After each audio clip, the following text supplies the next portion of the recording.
Hey everybody, how's it going? Here's another video by Scully. There was another topic that I wanted to share with you guys. Just kind of started thinking about it a little bit more lately. Um, there's a stigma behind this, I feel like, that people don't always really think about because it's just kind of more of an unconscious habit. How many of us have ever done something in our life that involved us being wrong about something? When it happened, did you want to admit that you were wrong? Were you in denial about it? Or did you act like you weren't wrong at first, but maybe later on you realized, you know something, maybe that wasn't right? Well, that's what I wanted to talk about today. Being wrong. I don't necessarily mean this in the infinite statement, but we are all people. Nobody is perfect by any means. That's just in our nature. It's not really a good or a bad thing, it just is. It's just what makes us human. But like it or not, we all have times in our lives where we're going to be right, which is nice, or we aren't, and we will end up being wrong. Well, that's not so fun, but it is a fact of life that we have to deal with. Just like how failure can be a part of life as well, but it doesn't have to rule your entire life. It's just an aspect of life that you just kind of have to get used to because it happens sometimes. When you're wrong about something, it can feel very hard to admit that that's the case. When people think of being wrong, they think of weakness, they think of being a coward, they think of being, less intelligent, kind of all this negativity. So, when people feel wrong, rather than admit that maybe they made a mistake or maybe they had something not quite right, their first instinct is to just kind of just dismiss it and put it away, shove it away, and just kind of be like, nope, I'm not wrong. The other person has to be wrong. It can't possibly be me. Well, over time, that starts to become a habit, and maybe you're the person that does that initially and you eventually come around and everything kind of works out. But when you push being wrong away enough times, it's very, very hard to maintain friendships, to establish bonds with people, and for people to just simply want to talk to you and be around you. Because, let's be honest. If you're getting into a pretty deep personal debate with somebody who thinks they can do no wrong and never, ever, ever be wrong, that person, they're not going to be very fun to talk to because they're going to think that they are right about everything and that there's no way that they can be wrong, which every person knows that that's not true. Whether Mr. Right wants to admit he's wrong or she's wrong or not, well, that's still going to happen sometimes because, like I said, that's just how everybody is. So, when you are talking to somebody and you realize you may have wronged them, made a mistake, or even hurt their feelings, well, how do you go about that exactly? Do you just say it right then and there? Do you just wait till a better time? Or do you just not say anything at all? Well, some of these can depend on what kind of person you are. But if you think about it, when you admit your mistakes, your faults, when you admit that you were wrong, despite the stigma and feeling like the things I said earlier, like feeling unintelligent and feeling weak and all of that, you'd be surprised how many people actually appreciate somebody who's willing to apologize. And some mistakes are harder to apologize for than others because, well, if you make a really big mistake, that's really a lot harder to apologize for. But sometimes even just being sorry can show that you had at least some good intentions by maybe trying to save the friendship that you have or just trying to make things right. Because sometimes even if you're not forgiven immediately, saying at least starting with an I'm sorry can go a very long way. So the next time that you feel that you might have wronged somebody, just kind of try to consider a couple things. Okay, you feel that you might be wrong, not only because if it's something like if somebody's getting into an argument about something factual based, well, facts are facts. If it's something that's controversial, something that has more than one right or wrong answer depending on morals and all that stuff, that's one thing. I don't want to get too deep into those topics because they're, pretty opinion heavy. But yeah, if it's like one of those are kind of debatable just depending. But if you're talking about maybe like two people like in history class together getting an argument, well, as far as we know, history's history, So that's going to be pretty factual based. Or if it's something like math, you could see two people working on a project together and getting into a really heated debate about, like, something in history happening in this time period or that time period, or maybe the location, just kind of something like that. Well, especially if you whip out something like Google, like we can nowadays, a lot of people have resources to things like that, or even your history book in their case. Look it up in the book and, okay, well, person A was right, person B was wrong. Well, now person B feels conflicted. Like, they don't want to admit that they are wrong, even though they know they were, because the history book clearly confirms that person A was correct.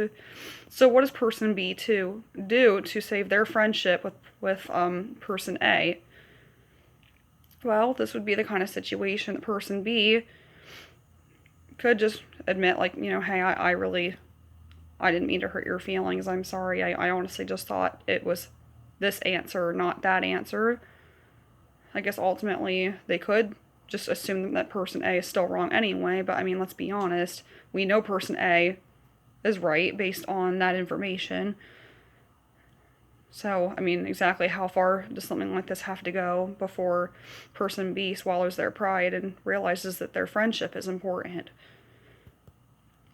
So, when person B finally gets the courage to talk to person A about being wrong and that they maybe came across as arrogant about the situation, person A may still be upset because maybe it was a pretty big fight, but person B at least started by acknowledging that they were wrong. So really the first step is admitting, okay, oops, I messed up. Darn, Okay, well now you know. So how do you handle it? So like I said, sometimes just admitting you're wrong can be the first step. And that's usually the hardest part because a lot of people don't like to admit when they're wrong. But there are a lot of times in life where it is necessary, especially if it's not only trying to fix a mistake that you made, but also trying to save relationships. Now, of course, okay, so now they've admitted that they're wrong. Now what? Well, if it's like A and B where person A is still upset, actions tend to speak a lot louder than words as well, because maybe person B said they were sorry and person A is like, well, this has happened before. How do I know that you're serious this time? So person B makes it up to them somehow. Now, of course, the first thing you think is, okay, they're going to give them like a gift or something. Well, although that's nice and thoughtful, that's not always really necessary in every situation. In certain ones, perhaps, yes, because sometimes big mistakes happen too. But person B showing it in their actions could just simply be like, okay, they're working on a project together. They're going to really put 100% of effort into this project. They are going to be sure that they absolutely have to get an A on this project with the amount of effort that they're going to put in, and that they're not going to cut any corners, they're not going to slack off, they're not going to procrastinate on it so they can, go play more of their video games or whatever. So their diligence to help that person and kind of keep going forward can be a good thing to help kind of fix this situation. Sometimes people will remember more of the good things than you do than bad. Sometimes the opposite. Sometimes they will stick on that bad thing for a while. But if you find ways to really prove to people that you're serious when you're sorry and that you really do care about them and that you do eventually move forward, that can help as well. Because, some people are good about apologizing, but they will really kind of say, I'm sorry a million times till the person forgives them, which being sorry is a good thing, but you have to kind of let people forgive you on their own time. So when you're pestering them all the time, that's not really that's not really a good way to get that done. It's just going to make that person more irritated, and then they're really just going to want to be left alone longer.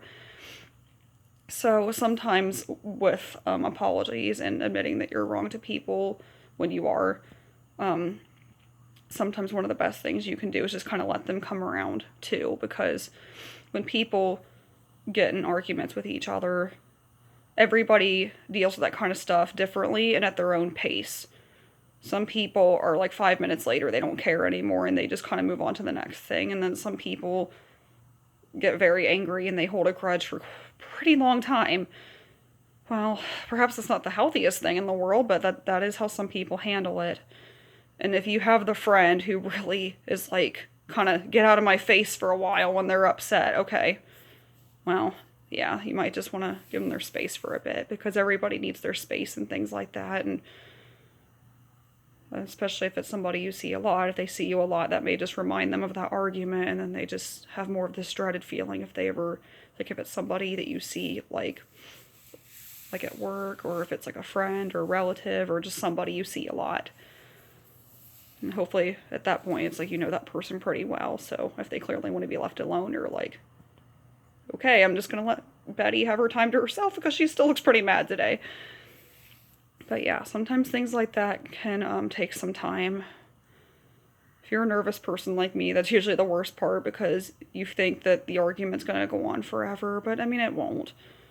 They'll eventually maybe find something else to be upset about, or they'll just realize that you're still a very near and dear friend to them.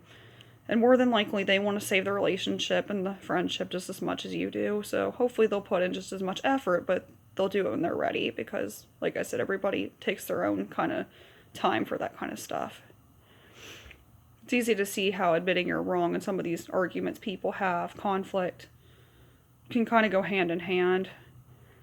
Sometimes people even try to admit they're wrong even when they're not, because they're so desperate to save their friendship so the person won't be mad at them anymore. I mean, that person has good intentions, of course, but I mean, if somebody is giving you a hard time in situations where maybe they think you're wrong and you're really not, I mean, you're allowed to stick up for yourself a little bit, but also remember that, you know, you're allowed to do things like use resources like Google and stuff to kindly show them, or if you have like facts and definitions and stuff, you're allowed to explain that stuff to them too, but just try to maybe do it in a way that's not too aggressive, because of course if you're correct about something and you come across as really arrogant, then that can kind of push people away too, which, I mean, I guess that's kind of another topic altogether, but yeah, sometimes how you talk to people can make a difference too. If you're, you know, more sympathetic and more patient, people typically tend to appreciate that a lot more. But yeah, in life, there's going to be times when things like this happen. And eventually, everything will blow over, water will be under the bridge, and the strongest friendships always find ways to repair and mend themselves, because a true friendship doesn't ever die. It always comes back.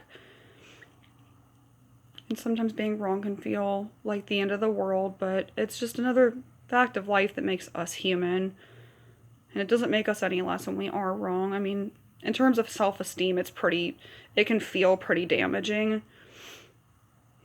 But like I said, the person who you're talking to, especially if you're the one wrong and if it feels like that person's right all the time, again, this happens to everybody. And everybody kind of deals with this stuff differently. And it's just a part of life that we all have to deal with. But, you know, we always find ways to work through things. And, I mean, at the end of the day, true relationships, true friendships, people who care about you, they'll stick around. They're not going to just go take a hike just because you were wrong one time, or because you were slightly rude to them one time or anything. I mean, my point with really all of this is just kind of letting you know that if you're ever in a situation where you think you're maybe wrong and you don't want to admit it, that you're allowed to admit it. You're allowed to kind of come back and be like, hey, I didn't mean it like that. I'm sorry. And it's actually, you'd be surprised how many benefits can come out of genuinely being sorry and admitting it, rather than kind of being in denial. Because it shows really good morals, it shows really good courage, and it shows that you're somebody who cares. And those are kind of the traits that people don't think about when they admit that they're wrong about something, is that sometimes admitting you're wrong is just your effort to fix a situation because you knew something went wrong. And then you're like, okay, I messed up. How do I fix this? Well, sometimes that's a good first step, not only with just being a better friend to people, but also resolving conflict of various types as well. So if you have any friendships that you're having a little trouble with because of things like this, I hope this can be a good bit of advice and kind of maybe being an icebreaker, or even trying to make things better. Because life is too short to always be angry at people and to always be in arguments. So let's keep our friends close and always work on being better people. And hopefully we can just be more understanding. Have a great day, guys.